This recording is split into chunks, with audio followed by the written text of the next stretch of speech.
وفات سے پہلے آپ صلی اللہ علیہ وآلہ وسلم نے سب کو رخصت کر دیا اور جبرائیل علیہ السلام تشریف لے آئے۔ فرمایا کہ یا رسول اللہ صلی اللہ علیہ وآلہ وسلم، موت کا فرشتہ آیا ہے، اندر آنے کی اجازت چاہتا ہے۔ آپ صلی اللہ علیہ وآلہ وسلم نے فرمایا کہ آ جائے۔ موت کا فرشتہ اندر داخل ہوا اور آپ صلی اللہ علیہ وآلہ وسلم کو سلام عرض کیا۔ میں اپنے ناظرین کو یہاں پہ یہ بتاتا چلوں کہ موت کے فرشتے نے آج تک کسی کے پاس جانے سے پہلے اجازت نہیں مانگی۔ موت کا فرشتہ اندر آیا اور آتے ہی آپ صلی اللہ علیہ وآلہ وسلم کو سلام کیا اور کہا کہ یا رسول اللہ صلی اللہ علیہ وآلہ وسلم، مجھے اللہ کی طرف سے حکم ہوا ہے کہ اجازت لے کر اندر جانا، بن پوچھے نہ جانا، اگر اجازت نہ ملے تو واپس آ جانا۔ پھر آپ صلی اللہ علیہ وآلہ وسلم کو یہ بھی بتایا کہ میں نے آج تک کسی کو سلام نہیں کیا، آپ پہلی ہستی ہیں جن کو میں سلام کر رہا ہوں۔ اور آپ صلی اللہ علیہ وآلہ وسلم کے لیے اللہ کی طرف سے حکم ہے کہ آپ صلی اللہ علیہ وآلہ وسلم اگر جانا چاہیں تو میں آپ کو لے جاؤں، اور اگر آپ رکنا چاہیں تو چھوڑ دوں، واپس چلا جاؤں۔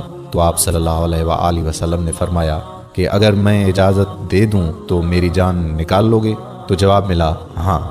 تو آپ صلی اللہ علیہ وآلہ وسلم نے جبرائیل علیہ السلام کی طرف دیکھا اور ان سے رائے طلب کی۔ جبرائیل علیہ السلام نے فرمایا کہ یا رسول اللہ صلی اللہ علیہ وآلہ وسلم، اللہ آپ کی ملاقات کے شوق میں ہے، اللہ آپ صلی اللہ علیہ وآلہ وسلم سے ملاقات چاہتا ہے۔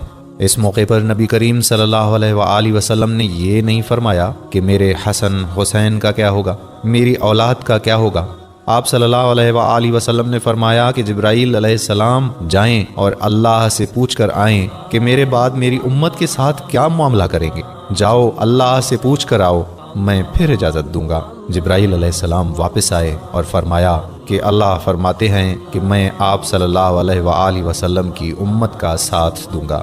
اربوں خربوں درود و سلام ہر آن ہر گھڑی تا قیامت حضرت محمد صلی اللہ علیہ وآلہ وسلم اور ان کی آل پر، جنہوں نے دنیا سے رخصت ہوتے وقت بھی اپنی امت کی فکر کی اور اللہ تعالیٰ سے یہ وعدہ لیا، ورنہ آج کی دنیا جن گناہوں میں ڈوبی ہوئی ہے، پتہ نہیں ہمارا کیا حال ہوتا۔ نبی کریم صلی اللہ علیہ وآلہ وسلم کی دعائیں ہی ہیں جو اللہ کے عذاب اور اس امت کے درمیان حائل ہو جاتی ہیں، ورنہ ہر دور میں اللہ کا عذاب آیا ہے۔ صرف یہی نہیں، لیکن جب قیامت کا ہیبت ناک منظر ہوگا، ہر پیغمبر بھی پکارے گا نفسی نفسی، ہر کسی کو اپنی فکر لاحق ہوگی، تو آپ صلی اللہ علیہ وآلہ وسلم کی ذات اعلیٰ صرف پکارے گی امتی امتی۔